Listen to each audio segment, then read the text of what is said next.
Okay.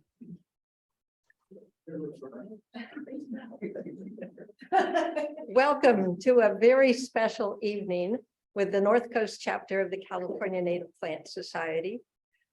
We have people here in person and we have people in Zoom land. We have 30 people in Zoom land. That's more than we have here. So welcome to this special session. This is the first time in the history of our chapter that we have repeated an evening program by popular demand. And we're glad that you are here to participate in that. So I'm Carol Ralph, currently president, and it's my pleasure to introduce Pete Haggard, who's a remarkable guy. For one, that he'll do this program a second time, and this time is so that we can get it recorded. He's happy to do it, and that's a reflection of his passion for this topic. He's not self-taught. He has taken enough classes and things to have some degrees, but the title that I always know him by is Bug Man, and he has earned that well in our chapter. He brought bugs to the wildflower show to share with the public for a long time, and he has really learned his Humboldt County bugs. That's why he and his wife Judy could write a book about Northwest insects of the Pacific Northwest, and he did it mostly by careful observation and taking good photos, which is the way good naturalists do things. So Pete's here to talk to us about his garden, and I'll let him take it from here. I know. Pete, can you do one thing? Because I can't find where your mouse is moving. I need your mouse to go right about there. Yeah, I can't. Can we ask Andrea if they can hear me okay? Yeah, I know, Oh. but for some reason, with all this Okay. stuff here, it's not. Okay, gonna we're do just that. gonna have to leave it like that. No, because you can't see the slide. No.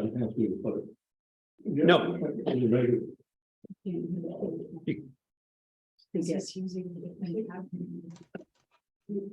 Couldn't get the mouse that would maybe speak, look at her more.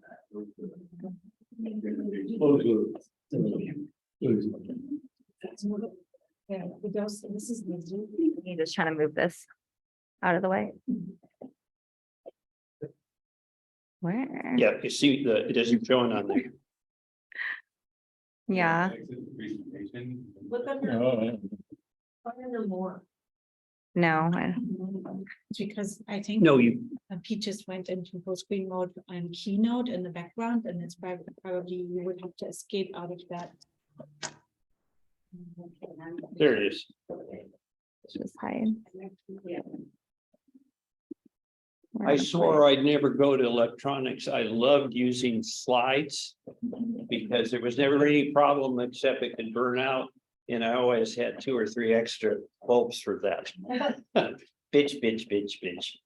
All right, my name's Pete Haggard. I've been around here since actually 67 is when I came up to go to school. And I guess we do lights now.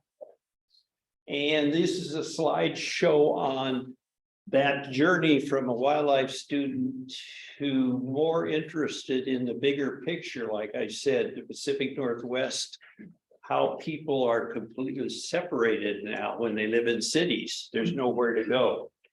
And this is kind of the way I'm approaching that in my home.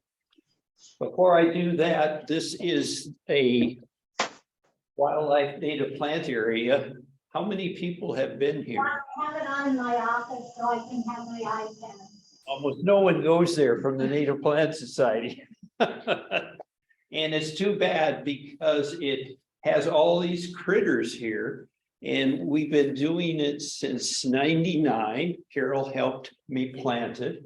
And you can go there and see plants that are quite old, native plants, and see how they would fit into your landscape and how they behave with, this area is covered with gophers. and what plants. So, but even if you don't go, please let the city of Arcata know that these things are important to be put in cities like Arcata, Eureka, LA, whatever. We need these areas where people can go and see these things, what occurred here naturally. And this is another place where I garden, and I'm in charge of the roof and the plants around it.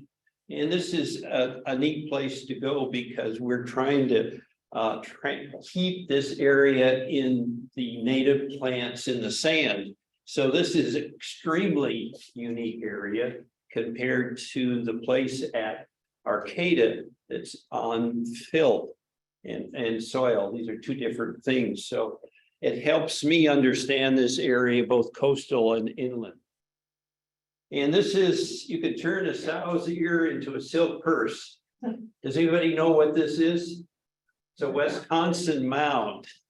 It's what you have to put in areas where the water table has been polluted by septic tanks.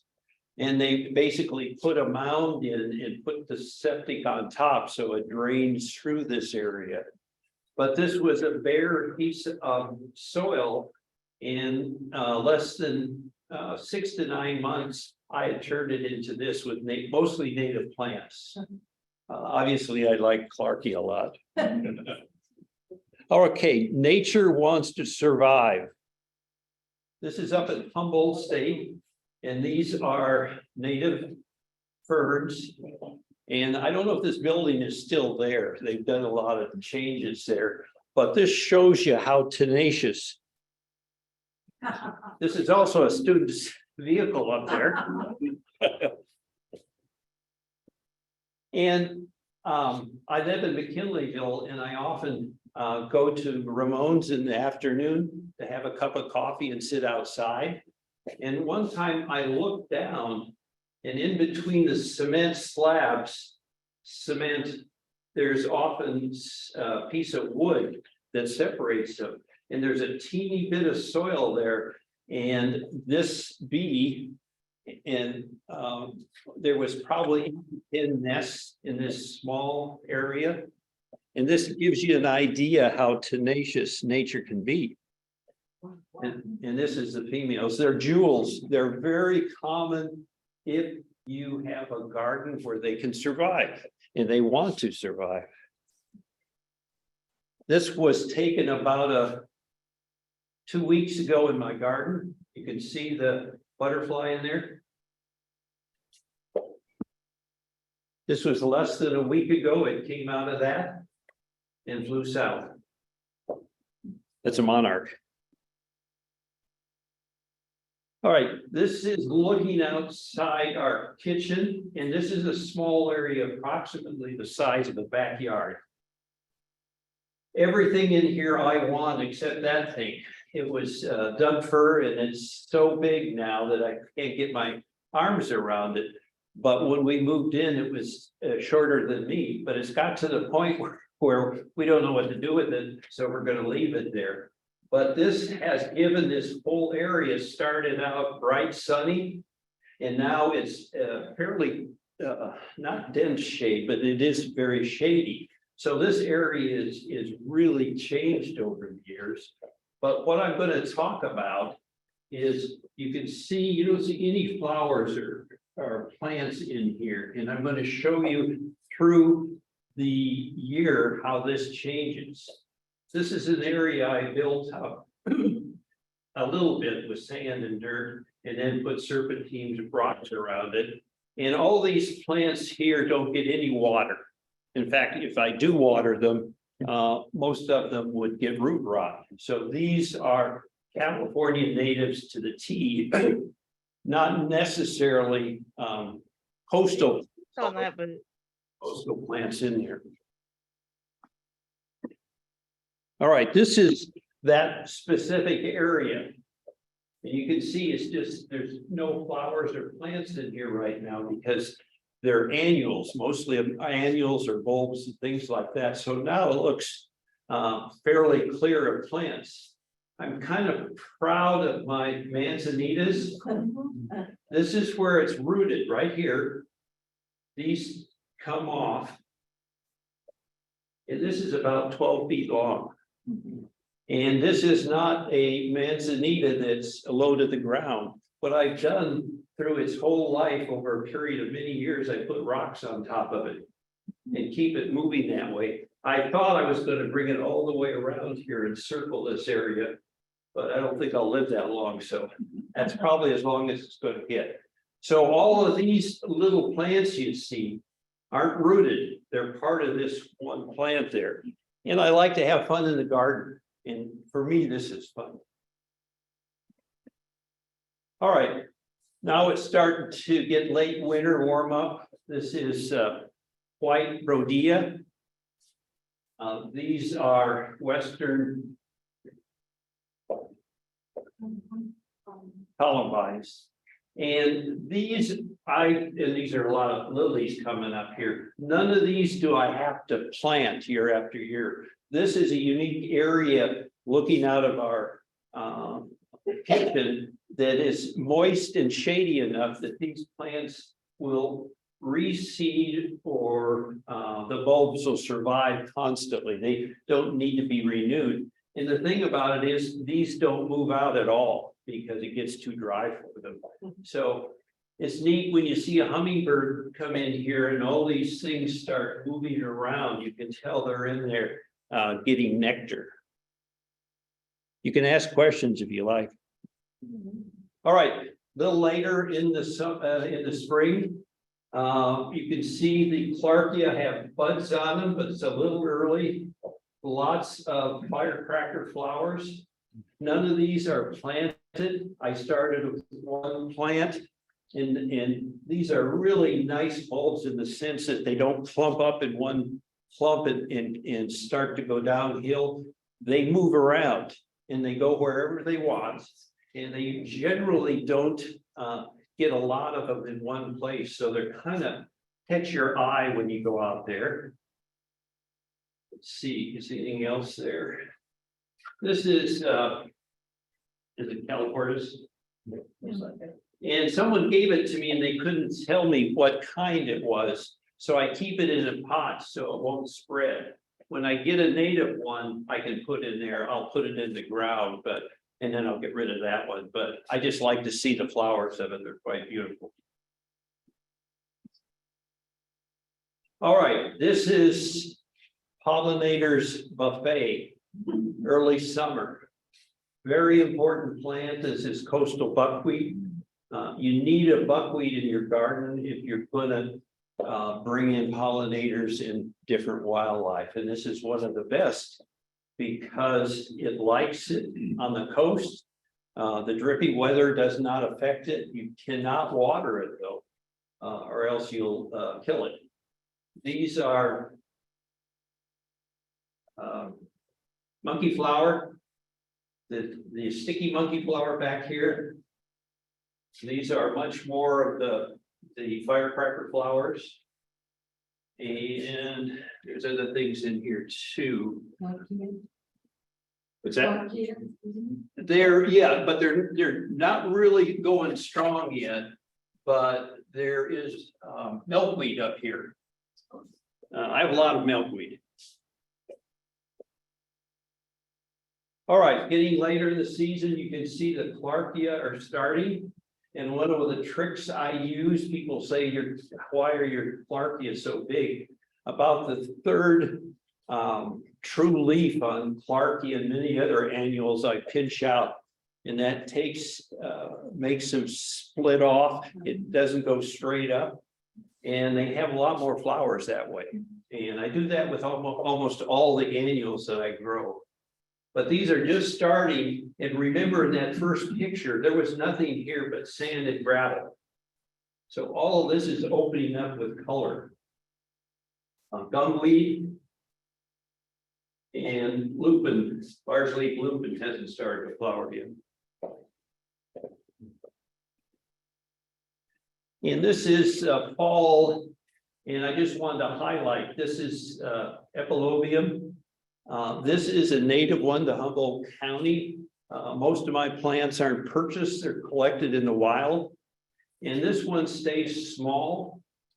The species and most of the ones sold in nurseries are the big tall ones, which look beautiful in the summer, but then they often flop and turn from fungus infections on the leaves and things like that. They look terrible usually during the winter.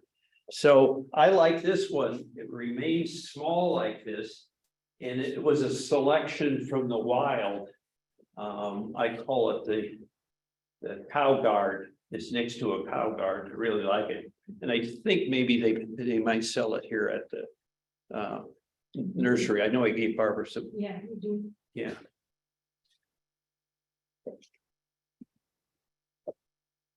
Demi plants extremely useful.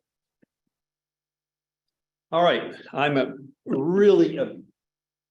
think that manzanita is an extremely important plant, not only because California is the natural home for almost all of them. Most of the areas where they did grow, particularly on California's big coast, are now houses of very rich people.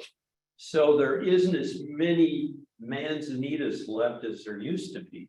But I grow the two that occur right in this area. And I also grow the hybrids of those two that are natural hybrids that are Manila, Samoa area. But they're important because bumblebees come out really early, sometimes in the winter. And manzanitas have already started blooming for me in November. And that means that bumblebee queens that overwinter in the ground, when it gets warm, they come out and feed on these. And then when it gets cold again, they go back in the ground. And they need to do that because a female or a queen bumblebee has to build a nest in the spring. She has to build the cells. She has to put pollen and nectar in there. She lays the eggs and feeds them. And when it gets cold, she covers the whole group that she's laid with her body and vibrates her wings. So she needs tremendous resources to get her colony going. Once she does that, then she has all sorts of helpers for her. But manzanitas bloom extremely early and are very important to pollinators. Okay, which two types are there? Columbiana, which is hairy manzanita, and then bearberry. But I really enjoy using the native, natural, I should say, hybrids from Samoa and Manila.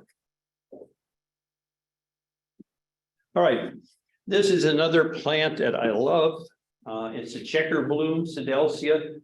Every logging road inland has this growing along it, particularly if there's steeps. And there's at least 3 butterflies that will lay their eggs on this as a larval food plant. And you can see, anybody know what this bee would be called? Longhorn bee. Yeah, and it's a male. So it's one of those plants that like seeps. So if you water during the summer, it will continue to bloom until now. It's one of those, it isn't typical like some of California's native plants, in that if you water them in the summer, they often get root rot. This doesn't mind that. You can either not water it and it'll bloom and stop, or you can water it and it'll continue to bloom over a very, very long period of time. And to me, it's just one of the most beautiful plants there is. I just love the flowers of it. And this is another stalwart I use, sticky monkey flower. It is the best of the monkey flowers, even though they divided those up into all sorts of different things. And the reason it is many of the old monkey flowers have huge flowers, but they grow up and they're weak stem and they fall over. These have semi-woody stems, and you can see they just get covered with flowers over a very long period of time. Although this last 2 to 3 years with the drought, they don't get any water at the Arcata Native Plant Wildlife Garden. And they look really rough before we got this raid. Hopefully I haven't lost any. They are pretty darn tough plants. In this aster, remember I said I try to cover the two ends for pollinators and wildlife. The manzanitas start blooming now. And then during the middle, when I would say late spring into late fall, we have flowers everywhere. Even if you live in LA, there's going to be flowers all over the place for pollinators to use. But in late fall, there's very few flowers. So asters are ones, and I still have some that have bloom on them. And so this is a very important plant. And then goldenrod is another one that blooms really late. And another trick I use is about half of the asters that I have in one of the gardens, I cut down to the ground before they bloom.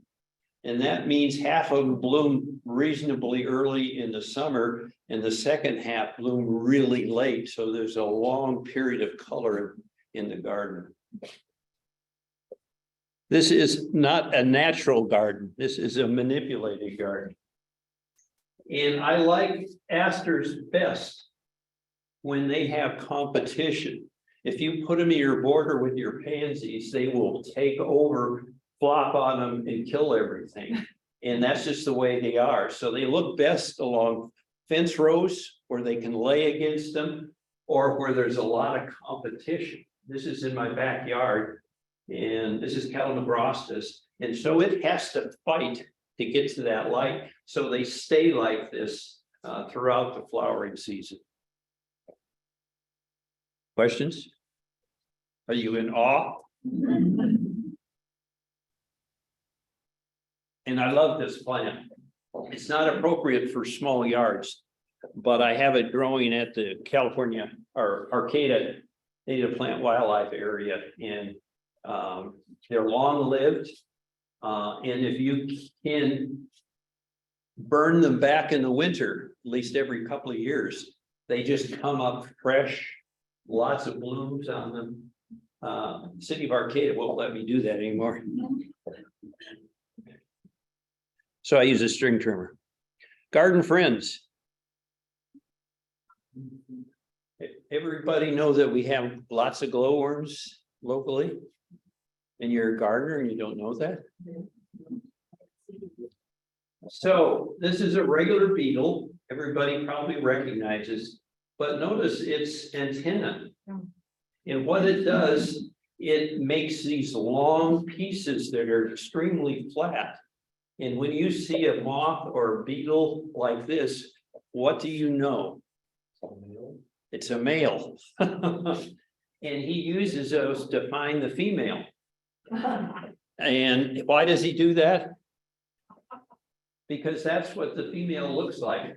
She's a worm, a glowworm. You can see where she glows. And the only thing she eats is slugs. And you can barely see it, but she has two sharp teeth that she bites the slug, injects chemicals into it that liquefy it, and she uses those two like straws and then sucks it out. And this is a large slug. And there was no contest. She's really good at that. And I have many of these in my garden. This is just one species, but this is the species you want if you're a gardener, because it strictly only eats slugs. And I've never seen it eating a snail, but maybe it only can eat slugs. Another friend, granulate ground beetle, and it's already killed this large snail. And when I pulled the board up, it scared it, so it backed off, but it's in the process of consuming that. And these are called carabid beetles, and these are large for this area. They're a large beetle. This is probably the most common one, the European predaceous ground beetle. And this is our worst pest at least in my opinion, this is Arionator. This is brought over from Europe. Like all our problem insects. And what you see here, when this beetle attacks it, how they defend themselves, the slug, is they make themselves really small and round, and then they exude lots of slime. And what this beetle is trying to do is to get its teeth into that. And if it's too big a slug, it will gum up its jaws and it'll have to back off and spend the rest of the day trying to get his jaws and antenna clean. But it's definitely working on it, trying to kill it and eat it. These are very common in gardens, and this is what the larva of that beetle looks like. And anything they can overpower, they will eat. And finally, maybe the favorite one of most people is a snail killing beetle. It's got a great name. People want to know when I can start raising them and selling them. Okay, a beetle, but you see how its shoulders are much smaller than those other beetles? You can see how it has all these mouth features, hooks, really fine teeth for grabbing slippery things. And it's called a snail killer because it kills them and eats them. And those small shoulders allow it to get inside and get all the escargot out of that shell. And that's what it's made to do. That's what it evolved to do those. And anyway, very common here. Like most of these carabid beetles, they're more night dwellers in the area during the day, but when rains like this, you can often see them out and about. The native and the non-native snails, or they prefer one or the other?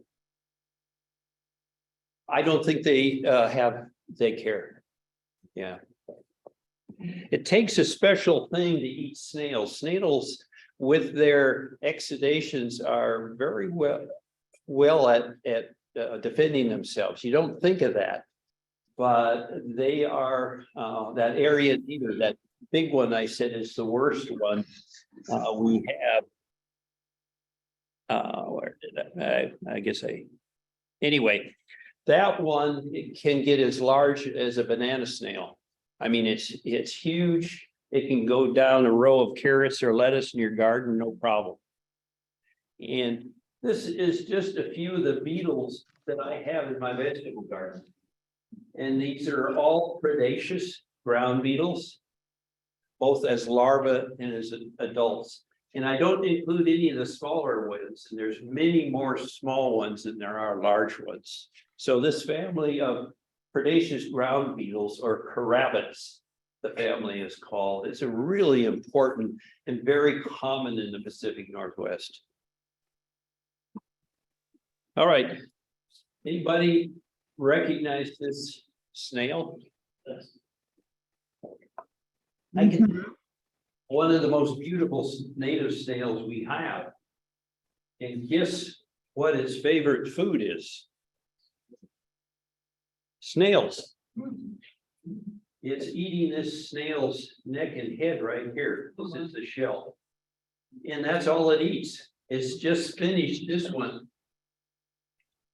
And along with being extremely beautiful, it's a help in the garden. Hunters. This may be what you've seen also on willow trees. This is a wasp larva, sawfly they're called. And this is one of our most common predaceous stink bugs. And wherever you see a lot of large larvae like this, or on an apple tree or whatever, if they have a lot of moth larvae or wasp larvae in this case, and there's a whole group of wasp larvae that specialize in eating leaves. These may look like moth larvae, but they are actually a wasp larva. And this thing just slowly walks up and shoves its mouth part right into that. There's no excitement or whatever. It just shoves it in. Injects chemicals that liquefy the whole thing, and then it sucks it out through there. And when it's done, there's this hard capsule, and the rest of it's a balloon with no air in it. I mean, that's what it looks like. It's just the skin. And that's what these things do all day long. And this is immature. You can see the next time it molts, it already has big wing buds. So the next time it sheds its skin, it will have wings, and it's a Hemiptera stink bug.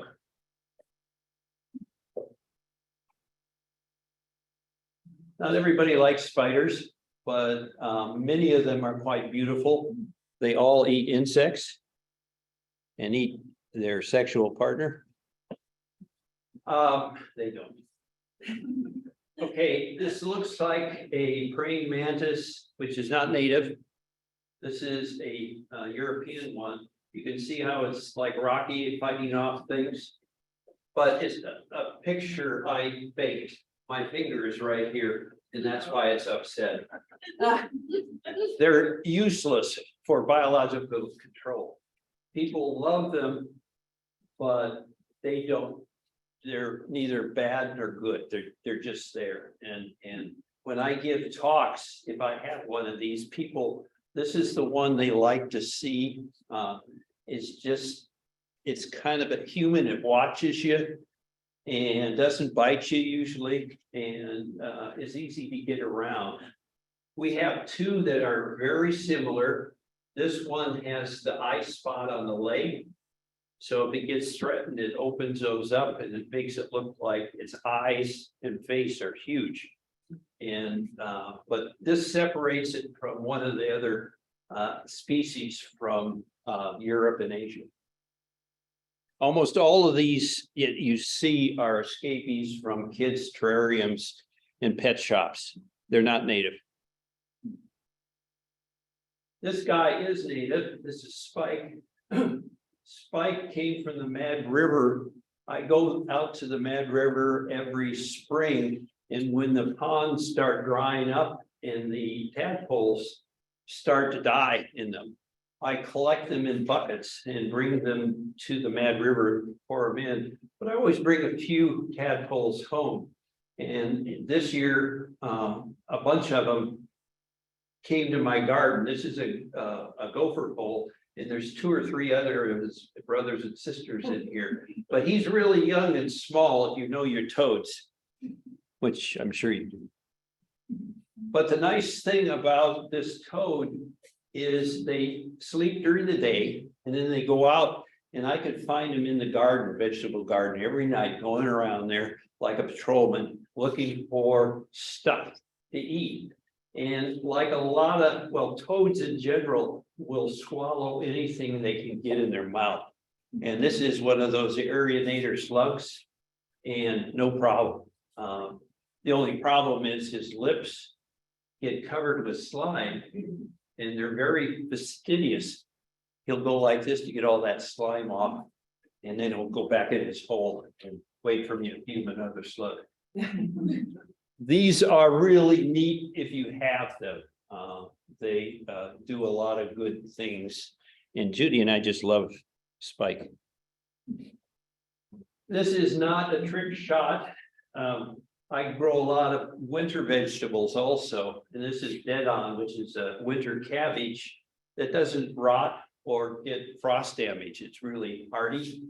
And in the winter, all this area gets water in it.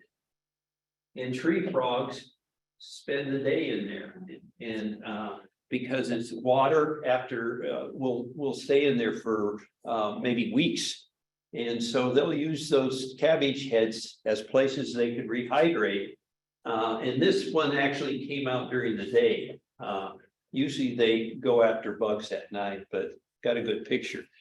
And I didn't fake it. That's real. And of course, northern alligator lizards, they're really tough, and they can get along with people in their gardens just about any garden, even if you don't grow native plants and, yeah, I mean, if you just have a dried lawn, these are probably going to be there because there'll be insects, whether they're native insects or not. And they really do well, particularly if you have cement foundations or cement areas where they can sun themselves. But insect eaters.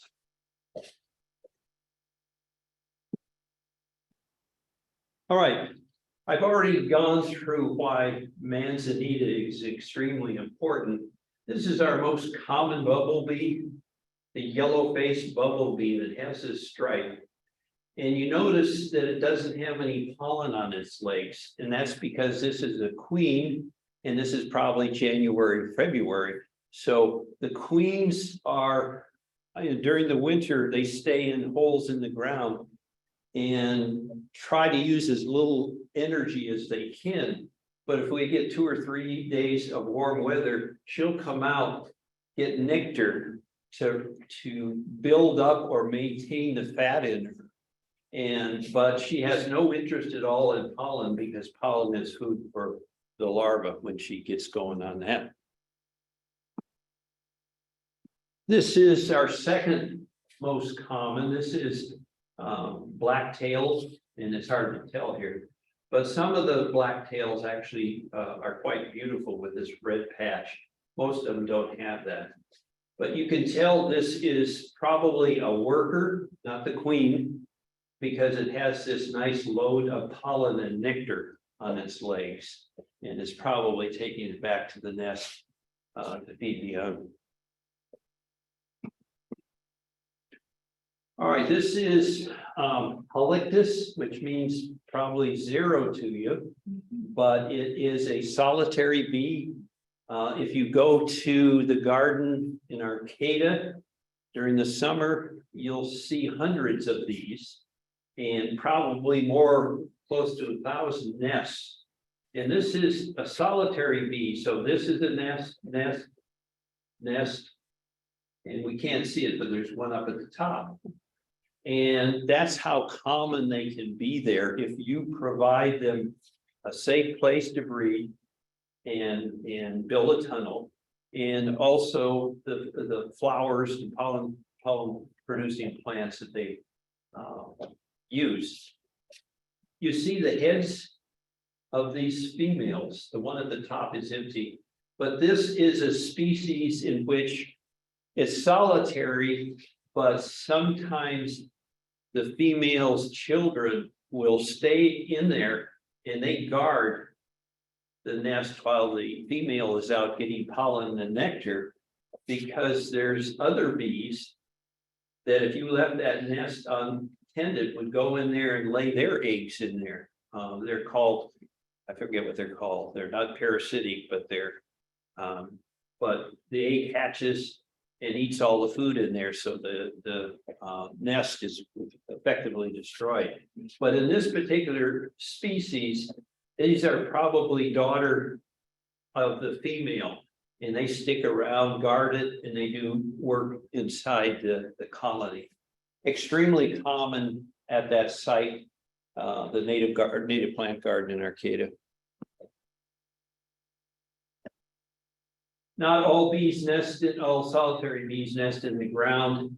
I always leave lots of stems of approximately a ½ inch wide, because this little bee is a carpenter bee, and it hollows these out, and then that's where its nest is. And it appreciates Himalaya berries. When I go to the marsh, the guy that works there cuts Himalaya berries back, and the stems are like this. And these bees and wasps just love the stems because they can build nests in them. I think I'll have one. And that's what happens. This is a stem probably of a Himalaya. This is punky material. The outside is hard. They made their nest in there. And then when she's done, she seals it. And that's the male and female. Typically, females are larger, Males are smaller, but have really long antenna, again, for sensing the female. And quite often male bees have a white area on their face. Mason bees, osmias, or orchard bees. How many people go to the nurseries and buy these bees or the bee houses? No one. Wow. Bee houses for native plants, native solitary bees, very sad face. No wildlife should be commercially sold, period. And because they're solitary, when you buy one of those hotels with tons and tons of holes in them, what does that do? That changes the whole relationship of that species, which in nature will be here, there, way over here. Now you're concentrating in one area. So disease becomes a huge problem, particularly after a year or two. And parasites and predators, they just need to go to one of those hotels and they can make good. So these are terrible ideas. And the bees themselves are also sold in nurseries. That's a terrible idea. That's the way disease is spread. So wild animals should not be commercially sold. Last time I got a rise from somebody.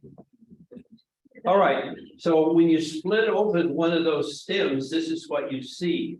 Each one of these pellets held nectar and pollen, and then she, the female laid an egg on it, and she sealed it. And this is what the inside looks like.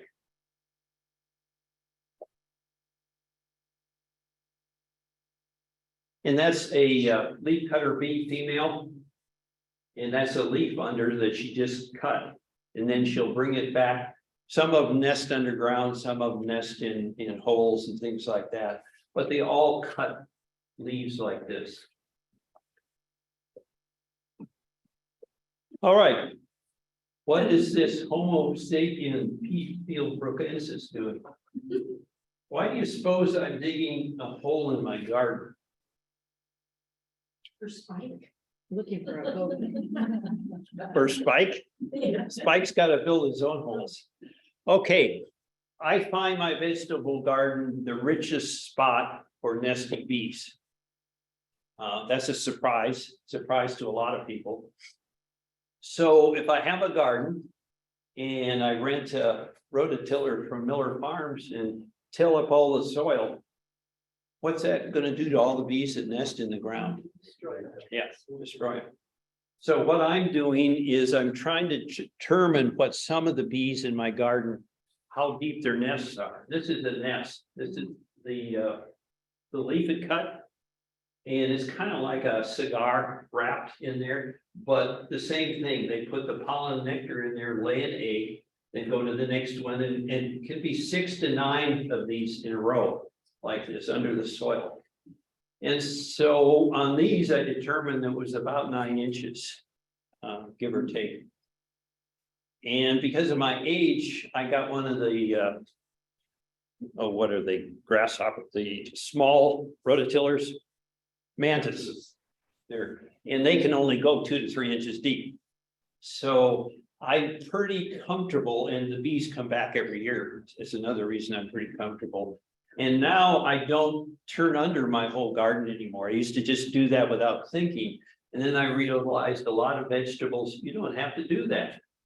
So in this one garden, I have huge numbers of certain bees that have used this area for years and years and years. And I think I've solved some of the mystery on how to maintain the stability they need year after year to use them as nests for nests. And that's just that's our most common swallowtail on the coast. It occurs everywhere in the Pacific Northwest, but it's one of those butterflies that really doesn't dislike our cool summers. It's really happy here. What's the food plant for this swallowtail? Alder. Not alders.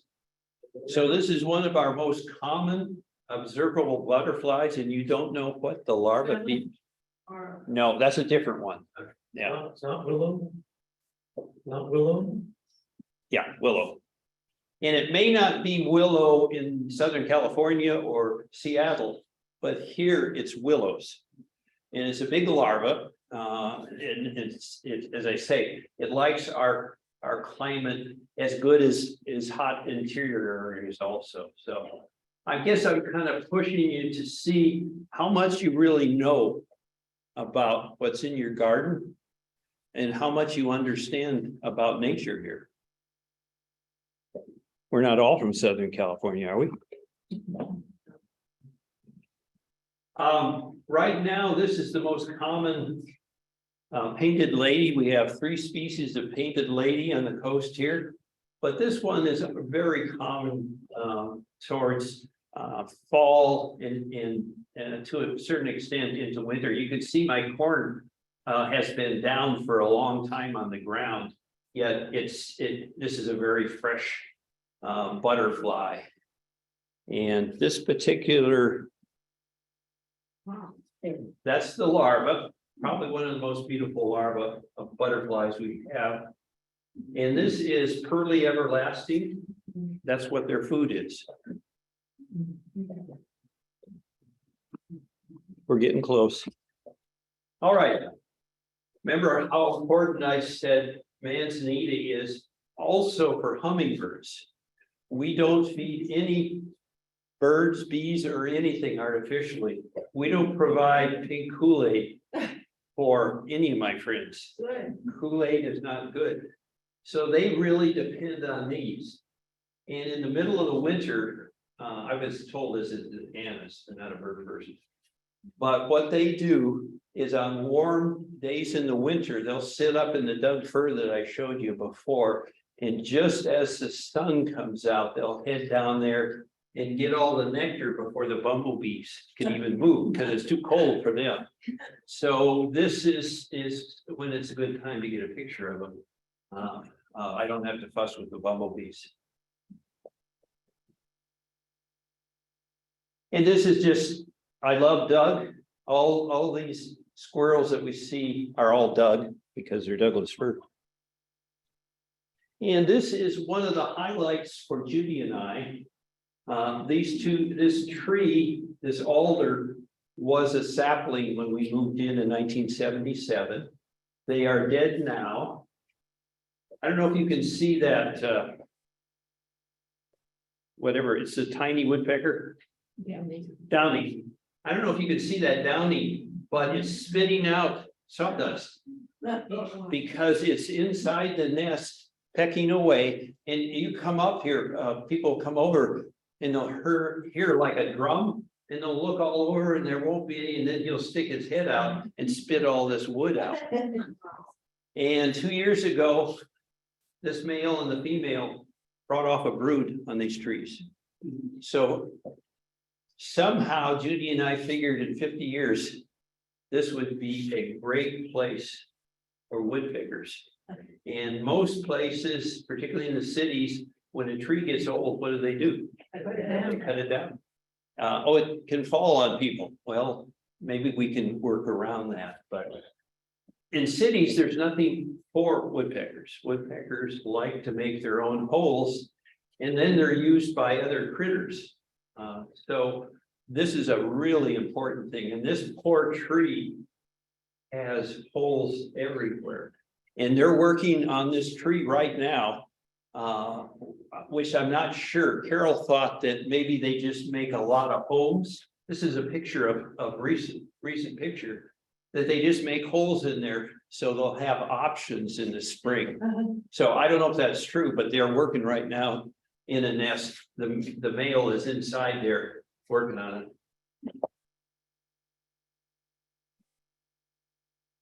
And there she is, or he is, feeding a young one. We just loved this. Was really important for us to see this. And I think this is the last, probably one of the last. But this is America, which I forget what it's called now, but it's California wax myrtle.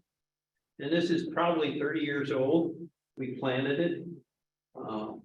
Old things get rot in them. It's still plenty viable. It'll probably outlive Judy and I. But this is in the winter with a lot of rain. This is turkey tail. And inside of there is rotting material. There's fly maggots. There's all sorts of invertebrates. And I pulled him out. He lived in there. And I put him on top to show stability is extremely important for diversity. You can't put this in 10 years, take it out, or something like that. It's got to be there for a long period for all of this to develop. It just doesn't happen. And another thing, I'm starting to see a lot of mushrooms in this area that are mycorrhizal. In the beginning, we had a lot of rotting mushrooms where they can live anywhere, usually where there's wood chips or things like that. But mycorrhizal mushrooms only form off a period of time on probably more mature plants. But that's another sign of the complexity. All these dead leaves, roots, mycorrhizal. All right. Just to show you that I did go to school. Diversity, native plants, time. You can't rush things. You saw that hill of that septic line, how in less than 6 months it was covered with flowers. That's no different than the petunias out there. That isn't a balanced ecosystem. That is just a pretty area. Stability is, I think, one of the most important things. So to get diversity, you have to have those three things. That's it.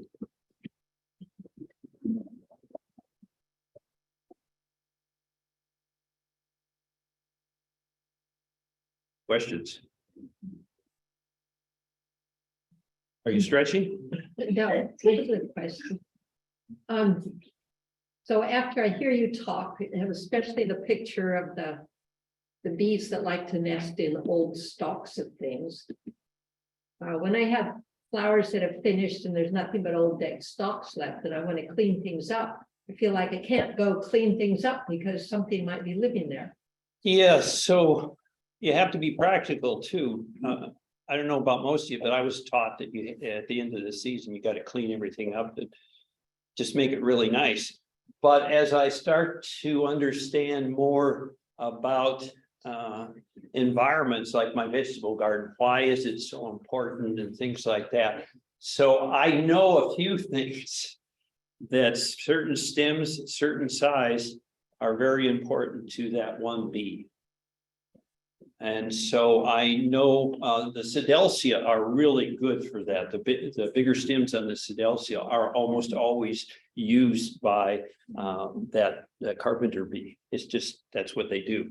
And so I understand that. So I clean up, but I leave the largest stems of those. And then citrus or Himalaya berries, I don't have any.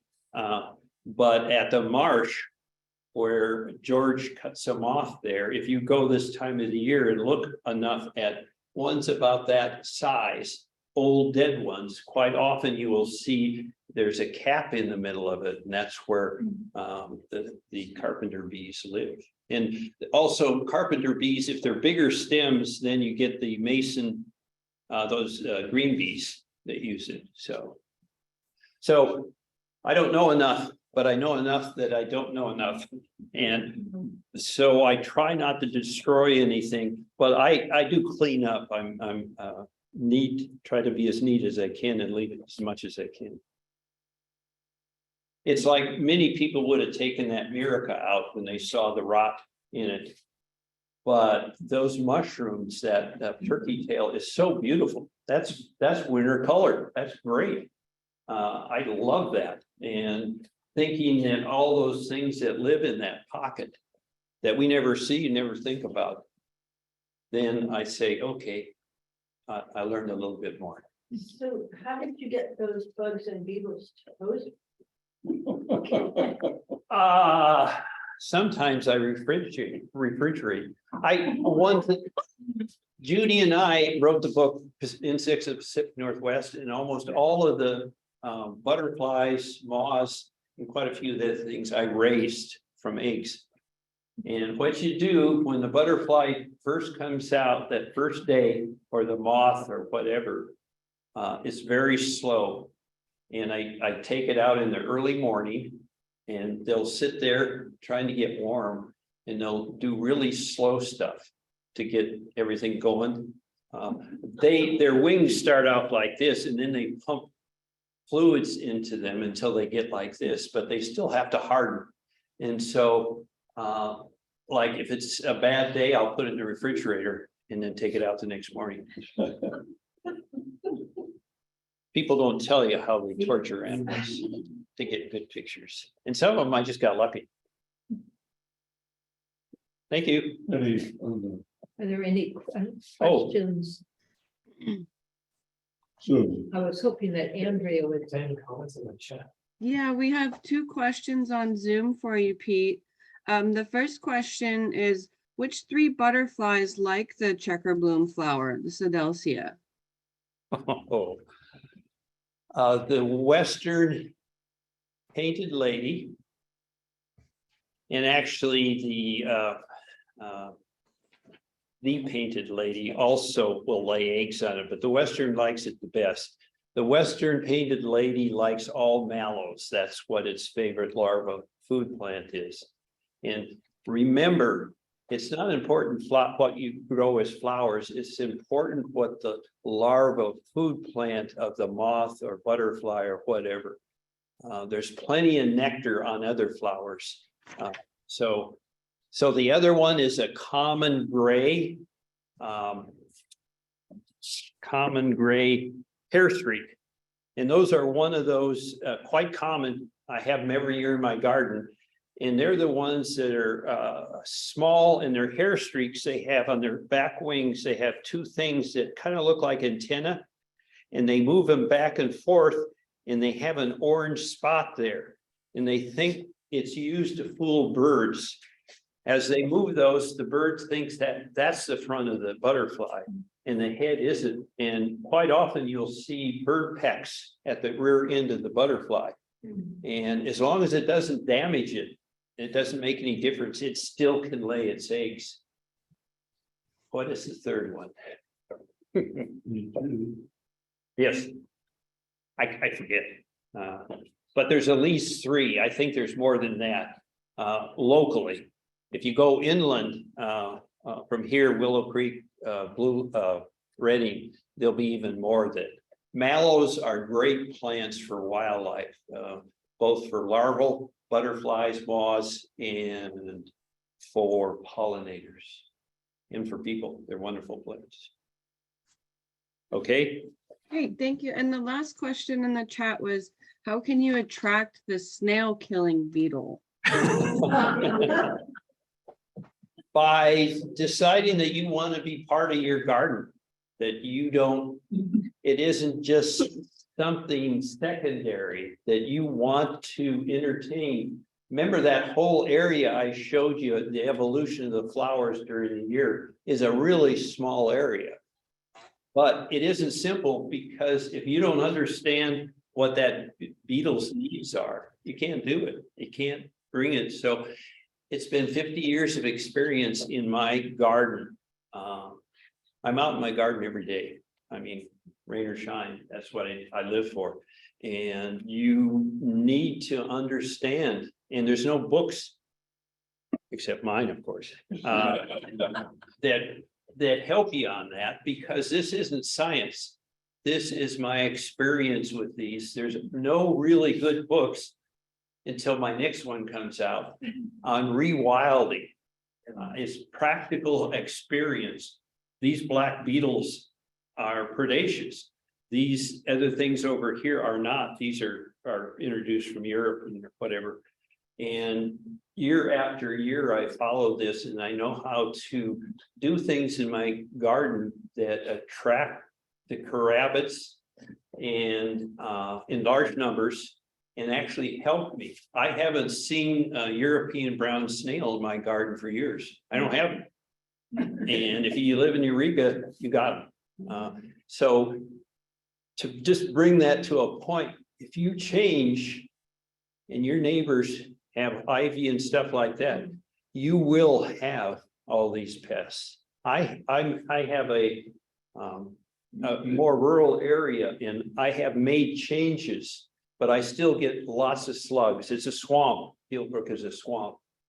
But all of these rabbits and other things give me a helping hand and make gardening much easier. And to me, a garden is a world. I mean, I'm part of that. I don't want to think of it as something I'll watch on TV, nature, or go to Yellowstone once a year. And my garden is right there. I can walk out the door and live with all these critters. So did you introduce the beetles or? No. Did you? So No, these are native, except for the ones I said, like the European. These are all native. Carabids, this is a great area for carabids because they like wet, cool areas. And most of the large ones are unable to fly. So if you start getting them in your garden, they stay there because they can't fly away. So they eat slugs, other things. They're happy there. It's a happy garden. you said you found them under boards. I use boards in my garden to attract slugs and snails and the insects that feed on them.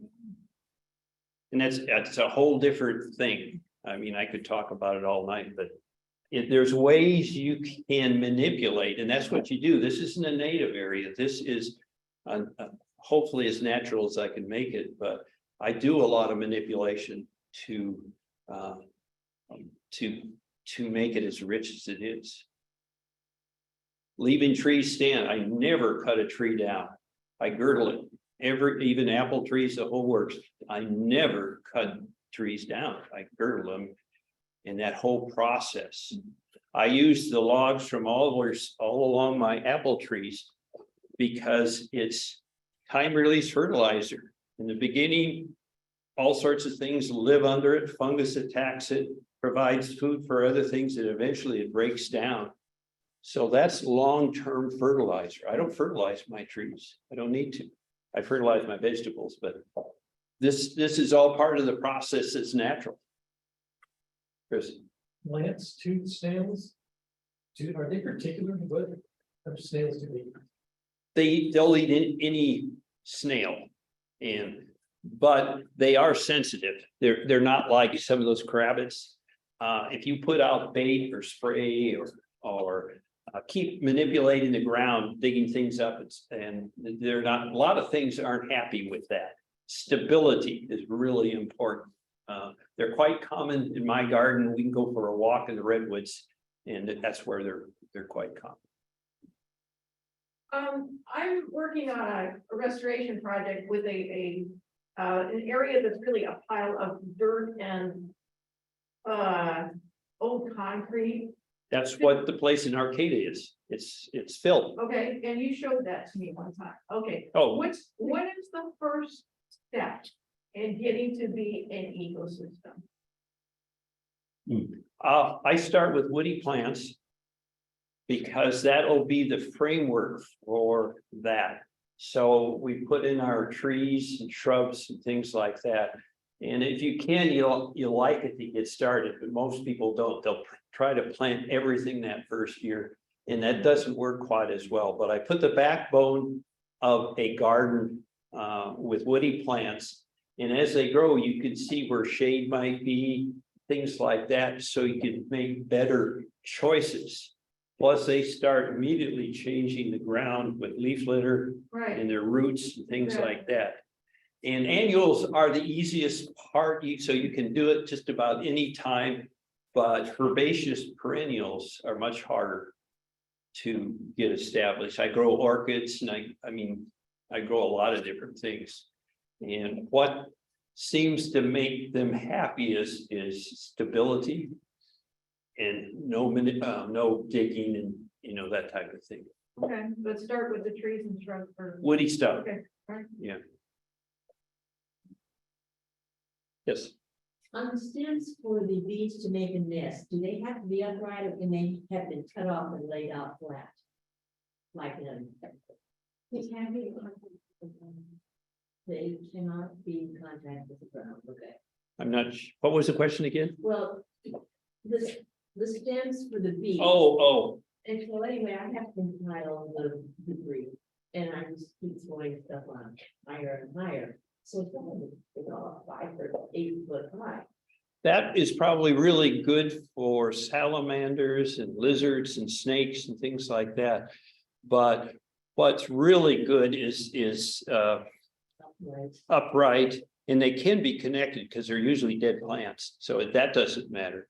But Bill Rodstrom, who's a fellow gardener, he finds that the plant, ones with the red berries, Native or non-native? native.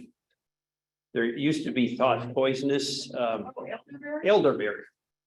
Elderberry is good if you know what a cut elderberry stems look like. And what he does, he cuts them a certain length and a certain size and puts them in the ground.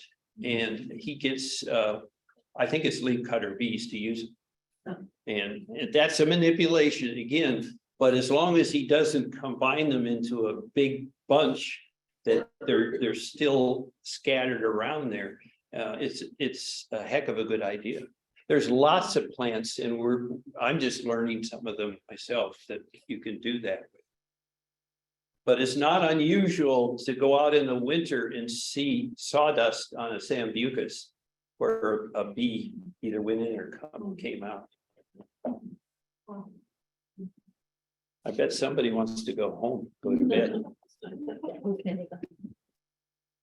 Andrea, did you want, do the Zoom people have more questions? Yeah, there was one more question about how can you make the ground better for nesting bumblebees? Is there anything you could do to your garden? Yeah, don't kill gophers or moles. That's their main. They don't make a hole, they find a hole and then they put the material in there. So they are not able to do that. And most all of them are ground nesters, although over the years working for the ag department, they will make it in between walls and stuff like that. But their main thing is rodent burrows and they need them. Now, do I let gophers survive in my orchard, in my garden? No, I don't. But I let moles and I know the difference. And it's easy to tell the difference. Yes.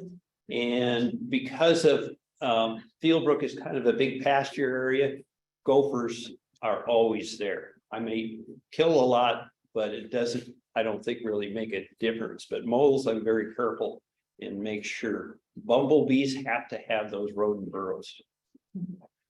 How do you tell the difference between the A mole pushes up the dirt like a volcano straight up, so it's circled by soil.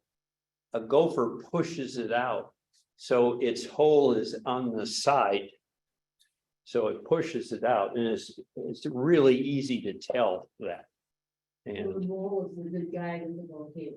I think they're good. They can go through a garden and disrupt things, but they don't eat vegetables normally. All right, thank you. Thank you, Kate. Thank you, Pete.